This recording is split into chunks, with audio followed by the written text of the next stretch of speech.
can survive 3 weeks without food, about 3 days without water. But without sleep, most people start losing their mind within 4 days. And by day 11, the body begins shutting down in ways medicine still doesn't fully understand. This is what actually happens when you stop sleeping, hour by hour, day by day. And at the end, there's a real story about a real man that makes all of this feel a lot less theoretical. 24 hours without sleep and your brain is already impaired to the level of someone legally drunk. Reaction time drops. Decision-making deteriorates. Your ability to read other people's emotions, gone. You become irritable without knowing why, overconfident in your own judgment at exactly the moment your judgment is failing. Most people have been here. It's unpleasant but manageable. You tell yourself you'll catch up tonight. 48 hours in and your brain stops cooperating. It begins forcing microsleeps, blackouts lasting 2 to 3 seconds that you won't remember. Your eyes are open, you appear awake, but your brain has checked out without asking permission. If you're driving, that's enough. Hallucinations start here for most people, not dramatic ones. Shadows at the edge of vision, sounds that weren't there. The sense that something in the room has shifted. Your immune system has already started collapsing. Inflammation spikes. Your body begins behaving like it's under attack, because as far as it can tell, it is. 72 hours and the line between waking and dreaming disappears entirely. This is where accounts get disturbing. People at this stage describe full conversations with people who aren't there. Elaborate, coherent hallucinations indistinguishable from reality. Paranoia becomes overwhelming. Some people become convinced they're being watched, followed, tested. The brain at this point is doing something desperate. It is beginning to dream while awake, forcing the process it needs, in whatever broken form it can manage. Your body temperature starts dropping, your hands shake, basic motor control begins to go. Now, here's where the science gets strange. Sleep isn't just rest. While you're unconscious every night, your brain activates a cleaning system called the glymphatic system, and it flushes out toxic proteins that accumulate during the day. One of them is called beta amyloid.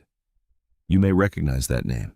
It's the same protein that builds up in the brains of Alzheimer's patients. Every night you sleep, your brain washes itself.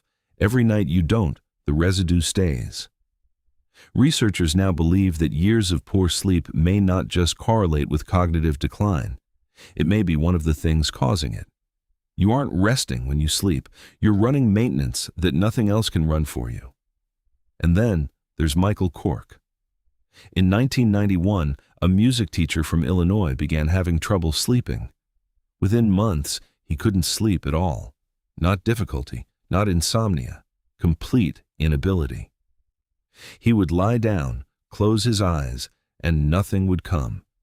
He had developed fatal familial insomnia, a prion disease so rare that fewer than 60 families in the world carry the gene. It attacks the thalamus, the part of the brain that regulates sleep, and it does not stop. Michael Cork did not sleep for 6 months. The deterioration was documented. First, the personality changes, then the hallucinations, then the loss of motor control, the inability to speak, the loss of basic bodily function.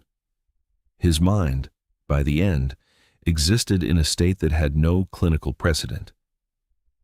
He died in 1993. He was 40 years old. There is no treatment. There is no cure.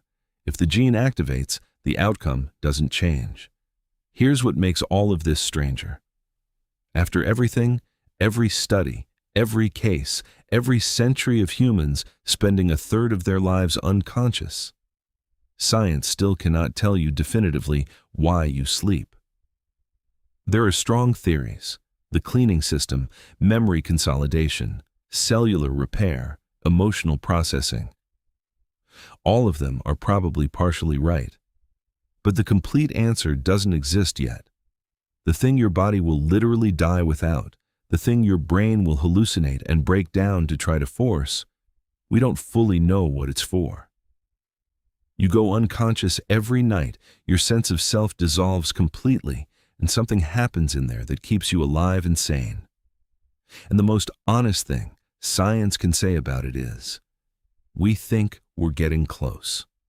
So tonight, when you lie down and close your eyes and the world goes away, that's not nothing happening. That's the only thing keeping everything else together.